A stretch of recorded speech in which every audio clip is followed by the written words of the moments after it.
వెంకటేశ్వర స్వామి కొలువు అంటే, వెంకటేశ్వర స్వామి పూజ పాట గానం అంటే మనకు గుర్తొచ్చేది అన్నమాచార్య కీర్తనలు. సో మొదటిగా మనము తందనానహి బ్రహ్మం ఒక్కటే అనే ఒక కీర్తనతో, ఒక అన్నమాచార్య కీర్తనతో మొదలు పెడతాము. చాలా మందికి తందనానహి అండం వచ్చి ఇక్కడ నాకు తెలుసు.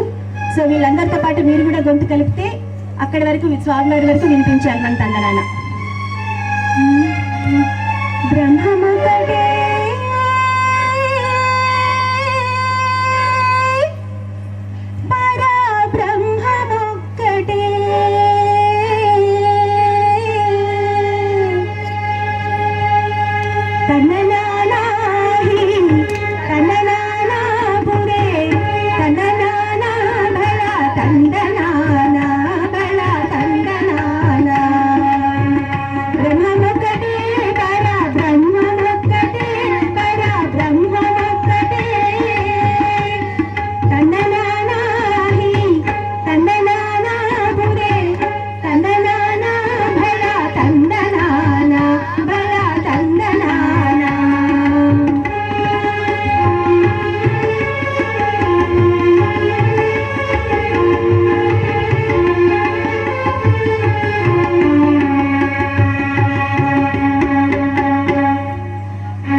కందువ గోహీనాది